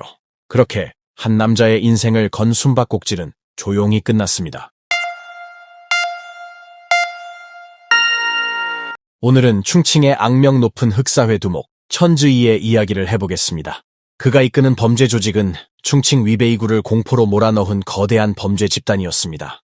천주인은 충칭 위베이구의 이른바 지역의 땅뱀, 즉 그 지역을 장악한 실질적인 지하 세력의 우두머리였습니다. 그의 돈줄은 단순했습니다. 강도, 사기, 협박, 도박장 운영, 고리 대금. 그는 도박으로 흑사회를 먹여 살리고 흑사회로 도박을 지킨다는 방식으로 막대한 돈을 벌어들였습니다. 정확한 통계조차 잡히지 않을 정도로 도박장 안에서 굴린 고리 대금의 규모만 8억 위안이 넘었다고 합니다. 그의 돈 욕심이 얼마나 미친 수준이었는지 이 한 가지 사실만으로도 충분히 짐작할 수 있습니다. 2001년부터 천주인은 본격적으로 사람들을 모으기 시작했습니다. 지하 무장 조직을 만들고 지역의 다른 폭력배들을 끌어모아 세력을 키웠습니다. 그렇게 해서 만들어진 검은 돈의 제국, 그의 흑금 왕국은 위베이구 곳곳에 뿌리를 내렸고 무려 8년 동안 아무도 모르게 음지에서 돌아갔습니다. 권력과 돈이 쌓이자 그의 부하들마저도 점점 더 오만하고 폭력적으로 변했습니다. 그들은 대낮에 길거리에서 사람을 쫓아가 칼로 베었고 심지어 경찰관에게도 협박을 서슴지 않았습니다. 천주인은 자신의 위세를 세우고 경쟁자를 제거하기 위해 수십 건의 폭력 사건을 직접 조직하고 실행했습니다. 그 결과 3명이 사망하고 2명이 중상, 그 외에 다친 사람은 셀 수조차 없을 정도였습니다. 그때부터 천주인은 충칭 위베이구에서 감히 건드릴 수 없는 남자, 그 이름만 들어도 사람들이 입을 다무는 존재가 되었습니다. 하지만 그의 오만은 여기서 멈추지 않았습니다. 그는 경찰을 노골적으로 도발했고 심지어 형사대 대장을 협박해 돈을 뜯어냈습니다. 그의 미친 자신감은 도를 넘었고 사람들은 입을 모아 말했습니다. 저 인간은 미쳤다. 하지만 아무도 그를 건드리지 못한다. 그렇다면 천주인은 어떻게 이렇게까지 대담해질 수 있었을까요? 그는 어떤 과정을 거쳐 충칭의 흑사회 두목이 되었을까요? 그리고 그런 그를 기다리고 있던 최후의 결말은 무엇이었을까요? 지금부터 우리는 천주이라는 이름 뒤에 숨겨진 피와 돈, 그리고 범죄로 얼룩진 한 남자의 죄악의 인생 속으로 들어가 보겠습니다. 천주이는 충칭시 위베이구 출신으로 1960년대 중반에 태어났습니다. 가정 형편은 어려웠고 어릴 적부터 제대로 된 훈육조차 받지 못했습니다. 그는 너무 일찍 세상에 내던져졌고 결국 학업을 포기한 채 사회로 뛰어들었습니다. 성인이 된 후 천주인은 처음엔 정말로 바르게 살고 싶었습니다. 조그만 장사를 시작하며 스스로의 인생을 바꿔보려 했죠. 하지만 세상은 늘 그와 반대로 흘렀습니다. 물건은 팔리지 않고 거래처는 사기를 치며 몇 번의 실패 끝에 그는 가진 돈을 몽땅 잃고 빚더미에 앉았습니다. 그때부터 천주인은 완전히 무너졌습니다. 그의 인생은 조용히, 그러나 확실히 다른 방향으로 굴러가기 시작했습니다. 계속된 좌절 끝에 그는 더 이상 정상적인 길에 희망을 두지 않았습니다. 그러던 어느 날 우연히 거리에서 떠돌던 불량배 무리와 어울리게 됩니다. 술을 마시고 허세를 부리며 서로를 형님 동생이라 부르던 그 집단 속에서 천주인은 처음으로 자신이 속할 곳을 찾은 듯한 착각을 느꼈습니다. 그날 이후 그는 진짜 사회 밑바닥의 인간, 즉 사회인으로 불리게 되었습니다. 자포자기한 그는 점점 더 깊이 어둠 속으로 빠져들었고 거리에서 만난 비슷한 부류의 사람들과 어울리기 시작했습니다. 그중엔 나중에 그에게 목숨 걸고 충성을 다하게 되는 양취한, 양홍, 정창 같은 인물들도 있었습니다. 하지만 형님 동생 관계를 유지하려면 술자리, 유흥, 선물 모두 돈이 필요했습니다. 무직이었던 천주이에게 그것은 큰 부담이었죠. 그래서 그는 날마다 고민했습니다. 어떻게 해야 이 판에서 돈을 벌 수 있을까? 그의 머릿속은 늘 한 가지 생각뿐이었습니다. 돈. 그 무렵 충칭에는 불법 지하 도박장이 우후죽순처럼 생겨나고 있었습니다. 어제까지만 해도 길거리 양아치던 자들이 하룻밤 사이에 큰 손으로 변해가던 시기였죠. 천주인은 그걸 보며 속이 부글부글 끓었습니다. 저놈들은 다 나보다 못한 것들이었는데 그의 눈앞에 떠오른 건 하나였습니다. 나도 해야겠다. 2001년 그는 여기저기 돈을 끌어모았습니다. 친구에게, 빚쟁이에게, 심지어 부모 지인에게까지 손을 벌렸죠. 그렇게 모은 돈 몇만 위안으로 위베이구의 첫 번째 지하 도박장을 열었습니다. 하지만 도박장은 단순한 놀이판이 아니었습니다. 그곳엔 피와 규칙이 공존하는 또 다른 세계가 있었죠. 누가 속임수를 쓰면 맞는다. 누가 거짓패를 쓰면 죽는다. 이곳의 규칙은 단 하나였습니다. 이기면 안 된다. 아이러니하게도 천주이 자신이 가장 먼저 그 규칙을 깨뜨렸습니다. 그는 손님이 아니라 주최자, 그리고 사기꾼이었죠. 그는 전문적인 노련한 바둑 사기꾼들을 고용해 패를 조작하고 눈속임으로 돈을 긁어모았습니다. 그의 도박장에 온 사람들은 대부분 이렇게 말했습니다. 오늘은 운이 안 좋네. 하지만 진실은 그들이 들어온 순간 이미 패배가 결정돼 있었다는 것. 천주인은 그 판을 통해 빠르게 돈을 벌었고 그와 동시에 조직의 형태를 갖춘 범죄 집단이 서서히 만들어지기 시작했습니다. 그는 더 이상 거리 양아치가 아니었습니다. 이제 그는 소규모 흑사회의 두목이 되어가고 있었습니다. 천주이의 도박장은 단순한 카드판이 아니었습니다. 술병 뚜껑으로 하는 비어 게임, 마작, 슬롯머신, 심지어 보스전을 흉내낸 게임까지 그는 가능한 모든 방식으로 사람들의 돈을 빨아들였습니다. 가장 교묘했던 사건은 어느 날 벌어졌습니다. 그날 도박장에 금목걸이를 걸고 금반지를 낀 한 남자가 들어왔습니다. 친씨, 돈 냄새가 나는 전형적인 부잣집 손님이었습니다. 천주인은 곁눈질로 그를 훑어본 뒤 손짓 한 번 했습니다. 그 신호 하나로 곁에 있던 부하가 재빨리 다가갔죠. 손님, 저희 도박장엔 특별실이 있습니다. 고급 손님만 모시는 방이죠. 친씨는 웃으며 그 말을 받아들였습니다. 그러나 그 순간 이미 천주이의 덫 속으로 들어선 것이었습니다. 특별실엔 피놀 카메라와 감시장치, 그리고 조작된 마작패가 설치돼 있었습니다. 결과는 뻔했습니다. 얼마나 운이 좋든, 얼마나 실력이 좋든 결국 지게 되어 있는 판이었죠. 몇 시간 후 친씨는 돈을 모두 잃었을 뿐 아니라 도박장에 200만 위안이 넘는 빚까지 지게 되었습니다. 그제야 그는 깨달았습니다. 이건 덫이었구나. 하지만 이미 늦었습니다. 천주이의 도박장에서 한 번 빚을 지면 목숨보다 무겁다는 것을 그는 몰랐던 겁니다. 그가 완전히 벗어날 수 있었던 건 그 거액의 돈을 다 갚은 아주 한참 뒤의 일이었습니다. 그때까지 그는 천주이에게 완전히 잡혀있던 하나의 먹잇감에 불과했습니다. 천주이의 탐욕은 끝이 없었습니다. 그의 도박장에는 한 가지 철칙이 있었습니다. 돈을 잃는 건 괜찮다. 하지만 누구도 이겨서는 안 된다. 그의 눈앞에서 돈을 따는 사람은 그 순간부터 목표물이 되는 것이었습니다. 어쩌다 운 좋게 돈을 따가는 이가 생기면 천주인은 반드시 그 돈을 다시 토하게 만들었습니다. 어느 날 차이 씨라는 손님이 친구 몇 명과 함께 천주이의 도박장을 찾았습니다. 처음엔 가벼운 내기로 시작했지만 운이 좋았던 그들은 얼마 지나지 않아 8만 위안을 따냈습니다.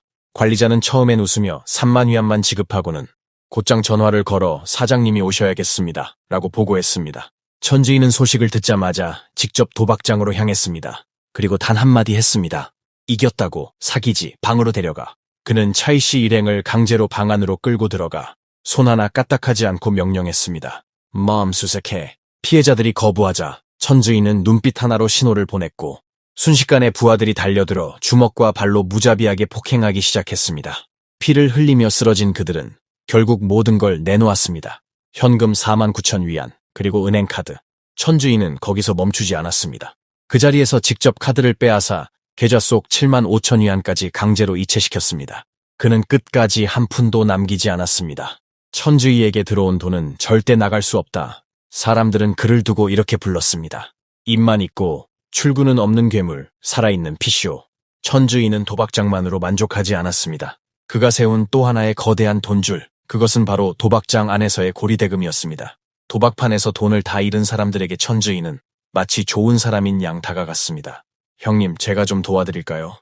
이자도 낮고 갚을 시간도 충분합니다. 다시 일어나야죠. 하지만 그건 그가 자주 즐기던 잔혹한 농담에 불과했습니다. 그는 단 한 번도 돈이 돌아오지 않을까 걱정하지 않았습니다. 왜냐하면 그의 손에는 폭력으로 돈을 회수하는 자들, 즉 징수전담 폭력조가 있었기 때문입니다.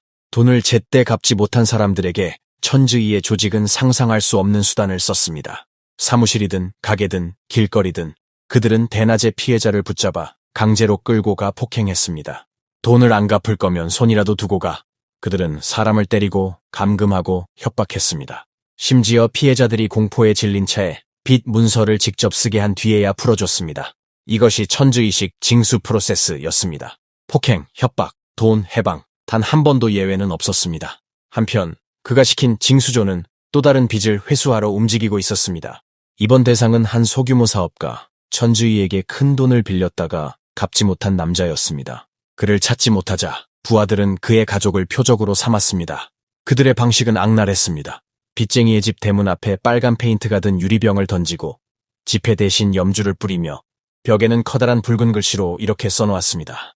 빚졌으면 돈으로 갚아라. 그 문구는 순식간에 이웃들에게 퍼졌고 그 가족은 순식간에 동네의 수치로 낙인 찍혔습니다.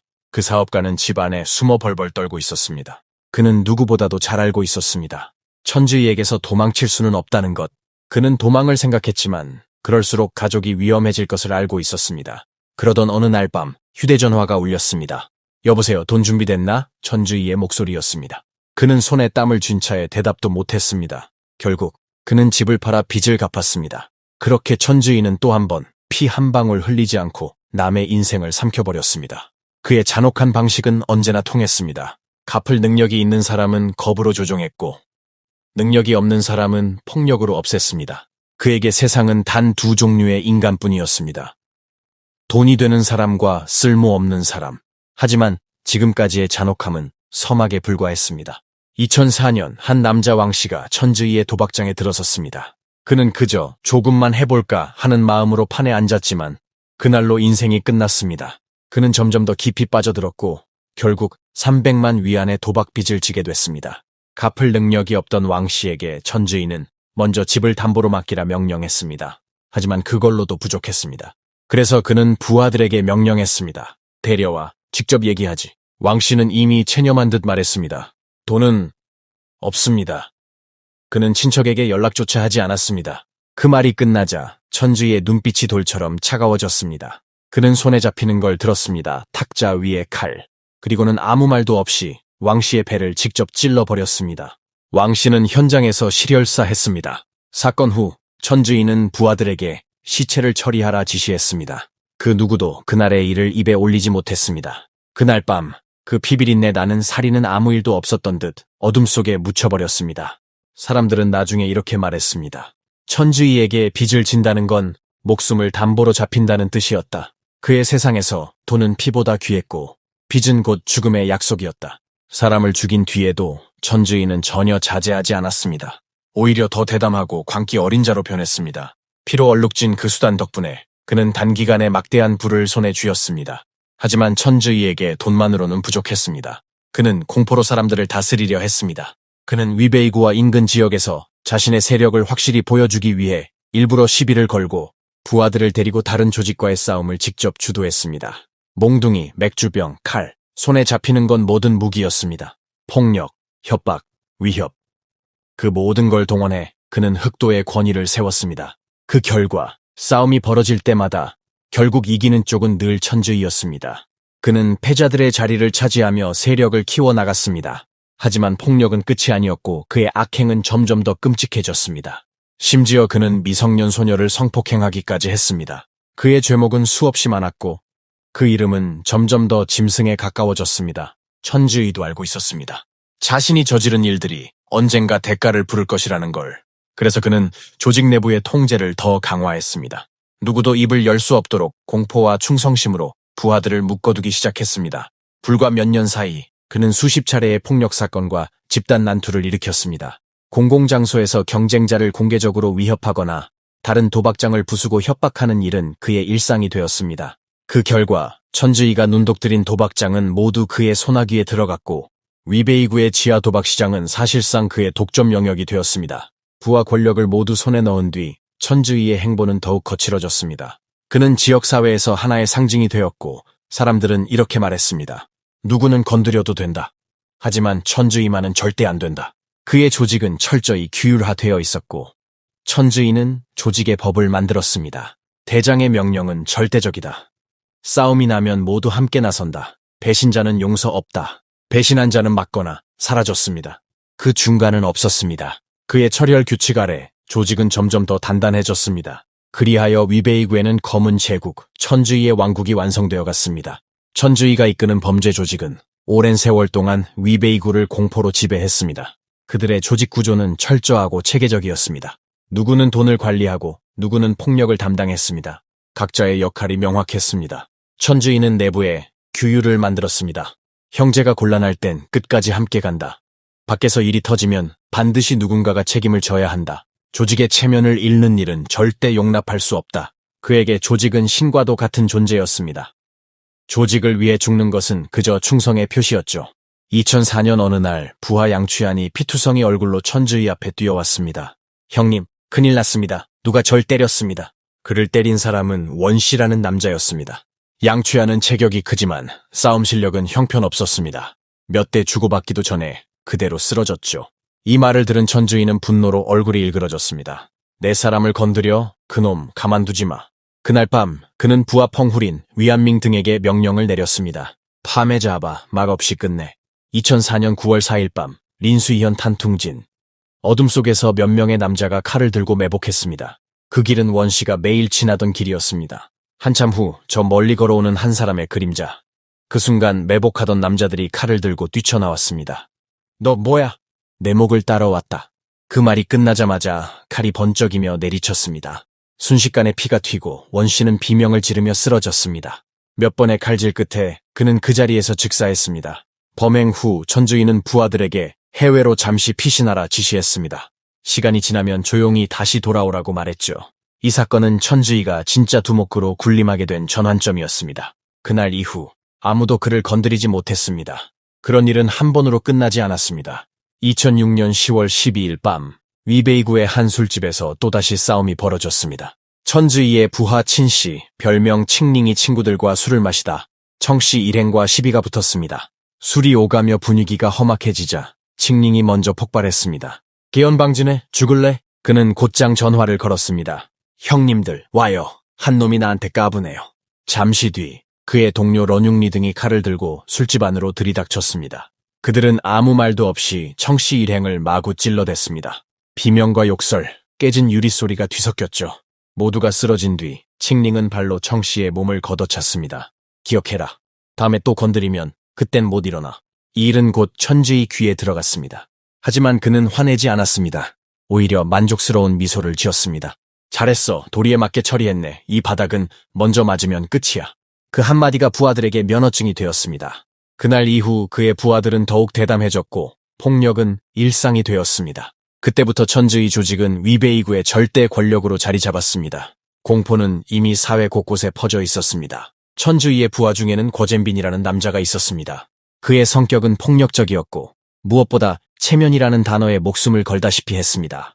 어느 날 고젠빈의 삼촌이 같은 마을의 양씨와 사소한 일로 다툼이 났습니다. 별일 아닌 말다툼이었지만 그 얘기를 들은 고젠빈은 얼굴이 시뻘개졌습니다. 내 삼촌을 건드려. 그건 곧 나를 무시하는 거지. 그의 머릿속엔 단 하나의 생각만 남았습니다. 이건 복수해야 한다. 2007년 7월 14일 고젠빈은 자신의 패거리들을 불러 모았습니다. 그날 밤 양씨의 퇴근길에 매복하기로 한 겁니다. 놈을 잡아 차에 태워 말 한마디도 하지 말고. 그들은 어둠 속에서 기다렸다가 양씨가 걸어오자 그대로 덮쳤습니다. 네오, 고젠빈이 누군지 몰라. 내 삼촌한테 손댄 놈이 바로 너지? 오늘 네가 죽는 날이다. 양씨는 필사적으로 저항했지만 역부족이었습니다. 그들은 양씨를 강제로 택시 안에 밀어넣고 때리며 욕을 퍼부었습니다. 감히 우리 가족을 건드려? 어디서 감히? 양씨는 울먹이며 애원했습니다. 잘못했습니다. 제발 그만하세요. 하지만 택시는 점점 인적이 끊긴 외진 길로 향했습니다. 양씨는 직감했습니다. 이번엔 정말 죽을 수도 있겠다. 차가 멈추자마자 그는 죽기 살기로 몸부림치며 문을 열고 달아났습니다. 그러나 분노에 휩싸인 고젠빈은 곧장 칼을 뽑아들고 뒤쫓았습니다. 도망쳐봐. 오늘은 끝장이다. 양씨는 미친 듯이 달렸지만 점점 숨이 차오르고 다리가 풀렸습니다. 그는 돌연 멈춰서서 무릎을 꿇었습니다. 제발 살려주세요. 잘못했어요. 그러나 고젠빈은 듣지 않았습니다. 칼을 치켜들며 내리쳤습니다. 양씨는 몸을 비틀며 간신히 피했고 땅에 떨어져 있던 벽돌을 집어 고젠빈의 어깨를 내리쳤습니다. 순식간에 칼을 쥔 손이 흔들렸고 고젠빈은 악을 질렀습니다. 이 새끼가 아직도 덤벼? 그리고는 다시 칼을 내리쳤습니다. 이번엔 피할 틈이 없었습니다. 양씨는 그 자리에서 즉사했습니다. 그날 밤 피가 흥건한 길 위에서 고젠빈은 숨을 몰아쉬며 칼을 내려놓았습니다. 하지만 그에게 어떤 죄책감도 없었습니다. 그는 곧장 천주이에게 전화를 걸었습니다. 끝냈습니다. 그 말을 들은 천주이는 미소를 지었습니다. 잘했다. 그게 진짜 사나이다. 그는 고젠빈을 처벌하기는커녕 오히려 칭찬하며 조직의 핵심으로 승진시켰습니다. 그날 이후 고젠빈은 더욱 잔혹해졌고 그의 칼 아래선 피가 멈출 날이 없었습니다. 2008년 3월 천주이는 새로운 인물을 만나게 됩니다. 바로 위베이구 지방세무국의 간부 덩위핑이었습니다. 덩위핑은 정부 관계자와 기업인들을 도박장으로 끌어들이는 인물이었습니다. 그는 천주이의 눈에 이권의 열쇠로 보였습니다. 천주이는 그를 자기 편으로 끌어들였고 아예 조직의 2인자, 부두목 자리까지 내주었습니다. 권력과 돈이 손을 잡자 모든 것이 달라졌습니다. 덩이핑은 한 손으로 도박장과 고리대금업을 관리했고 다른 손으로는 공무원과 기업가들에게 뇌물을 흘리며 천지의의 보호막을 만들어줬습니다. 그들은 함께 움직이며 도박과 대출, 돈 세탁까지 모든 불법 자금을 통제했습니다. 이들의 불법 대출 금액은 8억 위안, 그중 이익만 3천만 위안 이상. 게다가 그들은 이 돈을 합법적인 돈처럼 세탁하기까지 했습니다. 돈은 이제 피냄새 대신 서류와 도장 냄새를 풍기게 됐습니다. 덩이핑은 자신이 운영하던 충칭위다 건축 설치 공전규 안공사를 이용해 6천만 위안이 넘는 자금을 세탁했습니다. 그는 천지의의 또 다른 신복 천젠에게 은행 송금과 자금 운반을 맡겼고 전당포를 통해 자금 흐름을 위장했습니다. 이처럼 정교한 세탁 구조 덕분에 덩이핑은 단숨에 천지의와 동급의 공범 리더로 떠올랐습니다. 천지의는 이제 도박과 대출만으로는 만족하지 않았습니다. 그의 손길은 민간 분쟁에도 닿았습니다. 위베이구의 부동산업자 허룬장이 자신과 갈등하던 두 사람, 양자중과 런싱화를 응징해달라며 천지의에게 10만 위안을 건넸습니다. 천지의는 흔쾌히 받아들였습니다.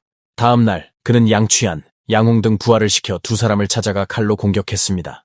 두 사람은 심한 부상을 입었지만 천지의의 입장에서 보면 의뢰 성공이었습니다. 그날 이후 천지의의 조직은 돈만 주면 누구든 대신 복수해주는 청부폭력 집단으로 변했습니다. 가장 충격적인 사건은 바로 이때 벌어졌습니다. 천지의는 현직 경찰관까지 협박했습니다. 그 대상은 위베이구 교통경찰 12대대의 대장 추씨였습니다. 추씨의 아내는 공사 현장에 자가를 운반하는 하청 업무를 맡고 있었습니다. 그들은 그저 작은 이익이라도 보려 했을 뿐이었죠. 그런데 며칠 후 천지의의 부하 2명이 찾아와 이 사업 우리랑 나눠야지라며 협박했습니다. 추씨 부부는 거절했지만 그 대가가 돌아왔습니다. 그럼 돈으로 해결하지. 50만 위안 내놔. 안 그러면 위베이구에서 못 살아남을 거야. 추씨의 아내는 겁에 질려 남편에게 이 사실을 알렸습니다. 하지만 추씨는 그들의 배후가 천지의라는 걸 알고 있었습니다. 그는 경찰이었지만 신고조차 하지 못했습니다. 매일같이 그는 불안에 떨며 잠을 이루지 못했습니다. 경찰이면서도 흑사회의 피해자. 그는 결국 눈물을 삼켰습니다. 결국 추씨는 사정을 해보았습니다. 제발 금액을 좀 줄여줄 수 없겠습니까? 하지만 천지의의 부하들은 비웃었습니다. 네가 경찰이면 다냐? 네가 죽으면 아무도 모를걸. 죽음의 위협까지 받은 그는 결국 장인에게 도움을 청했습니다. 며칠 후 천지의는 마음이 넓은 척하며 이렇게 말했습니다. 좋아, 그럼 26만으로 하지. 한 푼도 깎지 마. 추씨는 결국 16만 위안을 먼저 주고 나머지는 차근차근 갚기로 했습니다. 그날 이후 그는 경찰복을 입고도 고개를 들지 못했습니다. 천지의의 폭력과 탐욕은 이제 공무원 조직, 경찰 조직으로까지 번져 있었습니다. 법과 정의마저 그 앞에서 무너지고 있던 그 시점. 그러나 그의 끝은 이미 서서히 다가오고 있었습니다. 천지의의 제국이 무너지는 날, 위베이구는 처음으로 숨을 쉴 수 있게 될 것이다. 악을 거듭하면 결국 스스로 무너진다. 천지의는 잔혹했고 냉혈했고 그는 위베이구를 수년간 폭력과 공포로 지배했습니다. 그의 이름은 이미 충칭의 모든 구역에 악명으로 퍼져 있었습니다. 주민들은 그를 증오하면서도 감히 입을 열지 못했습니다. 하지만 경찰은 조용히 그리고 끈질기게 그를 추적하고 있었습니다. 수개월간의 잠복과 증거 수집 끝에 경찰은 마침내 천지의 조직의 전체 범죄 구조와 자금 흐름을 파악했습니다. 그가 벌인 살인, 협박, 폭력적 채권 회수, 그 모든 악행이 하나씩 드러나기 시작했습니다. 그 시각 천지의는 여전히 자신을 왕이라 착각했습니다. 권력과 돈에 취한 그는 자신의 제국이 이미 경찰의 포위망 속에서 조용히 붕괴되고 있다는 걸 전혀 눈치채지 못했습니다. 2009년 겨울 마침내 작전이 시작되었습니다. 경찰은 결심했습니다. 이제 그물을 던질 때다. 수개월간의 준비 끝에 충칭 전역에서 동시에 벌어진 대규모 검거 작전. 수십 명의 형사와 특수기동대가 여러 지역에서 동시에 출동했습니다. 수시간 동안 이어진 작전 끝에 천지의의 조직원 수십 명이 일망타진되었습니다. 그의 오른팔 덩이핑, 신복 양취안, 양홍, 정창 등 핵심 인물들이 모두 경찰의 수갑에 묶였습니다. 천지의는 체포되던 순간까지도 비웃듯이 중얼거렸습니다. 그래서 날 어쩔 건데? 하지만 신문실의 불빛이 켜지는 순간 그의 그 오만한 눈빛은 완전히 꺼졌습니다. 체포 소식이 전해지자 위베이구는 들끓었습니다. 거리 곳곳에서 사람들은 박수를 쳤고 눈물을 흘리는 주민들도 있었습니다. 그날 밤 천지의가 세운 지하 왕국은 폭삭 무너졌습니다. 2009년 12월 29일 충칭시 제2중급 인민법원. 법정은 일찍부터 사람들로 가득 찼습니다. 그동안 공포 속에 살던 주민들은 직접 그 얼굴을 보고 싶어 했습니다. 그토록 잔혹했던 흑사회의 왕, 그가 어떤 최후를 맞이할지를. 이 재판은 당시 충칭에서 열린 가장 규모가 크고 가장 복잡하며 최초로 자금 세탁죄까지 포함된 흑사회 사건이었습니다. 피고석에 선 천주인은 여전히 무표정했습니다. 하지만 피해자 가족들의 울음소리가 법정을 뒤흔들자 그의 얼굴에서도 처음으로 공포의 그림자가 비쳤습니다. 장시간의 심리를 거쳐 법원은 천주희의 죄목을 조목조목 밝혀냈습니다. 조직지도 흑사회 성격 조직죄, 고의상해죄, 강도죄, 사기죄, 협박 및 갈취죄, 자금 세탁죄, 그 외에도 무수한 불법 행위가 밝혀졌습니다. 천주희는 폭력으로 위베이구의 지하도박 시장을 독점했고 고리대금과 폭력 추심으로 거대한 이익을 챙겼습니다. 또한 정부 인사들과 결탁해 법망을 피하며 수많은 사람들의 삶을 파괴했습니다. 결국 법정은 판결을 내렸습니다. 피고한 천주희 사형, 개인 재산 전액 몰수, 벌금 3,061만 위안. 판결이 낭독되는 순간 법정은 숨소리 하나 들리지 않았습니다. 천주희는 고개를 숙인 채 아무 말도 하지 않았습니다. 얼굴은 잿빛으로 굳어 있었고 그는 스스로도 알고 있었습니다. 이제 모든 게 끝났다는 것을. 사형이라는 두 글자가 떨어지자 법정 밖에서는 박수와 환호가 터져 나왔습니다. 그건 단순한 기쁨이 아니었습니다. 공포의 시대가 끝났다는 안도의 눈물이었습니다. 천주희의 부두목 덩이핑, 그는 조직지도, 흑사회 성격 조직죄와 자금 세탁죄로 무기징역을 선고받았고 벌금 3,190만 위안을 추가로 부과받았습니다.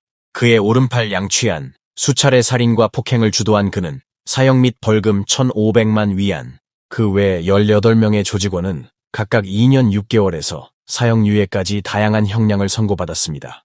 이 재판은 단순한 사건이 아니었습니다. 충칭 역사상 가장 충격적인 흑사회 소탕 재판, 도시 전체가 지켜본 정의의 순간이었습니다. 판결이 내려진 뒤 법정 안은 침묵에 잠겼습니다. 잠시 후 피해자 가족들이 울음을 터뜨렸고 방청석 여기저기서 자발적인 박수 소리가 일어났습니다.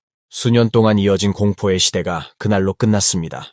그가 만든 폭력의 그림자는 사라지고 거리엔 다시 평범한 일상의 웃음소리가 돌아왔습니다. 경찰의 공식 보고서에는 이렇게 적혀 있었습니다. 천주희 조직의 붕괴는 위베이구를 수년간 짓눌렀던 흑악 세력의 완전한 종식을 의미한다. 천주희는 가난한 소년에서 출발했습니다. 학교를 포기하고 거리로 나왔고 도박과 폭력으로 불을 쌓았으며 공포와 피로 제국을 만들었습니다. 하지만 결국 그가 세운 모든 것은 피로 지은 탑이었습니다. 그 탑은 오래 서 있지 못했습니다. 정의의 이름 아래 그의 제국은 단 한순간에 무너졌습니다. 이 사건은 충칭의 흑악 소탕 역사에 길이 남았습니다. 그리고 한 가지를 다시 증명했습니다. 아무리 강한 흑사회라도 법은 반드시 그 목덜미를 잡는다. 법의 그물은 넓지만 절대 비지 않는다. 오늘의 사건은 여기까지입니다. 끝까지 시청해주셔서 감사합니다. 구독과 좋아요는 큰 힘이 됩니다.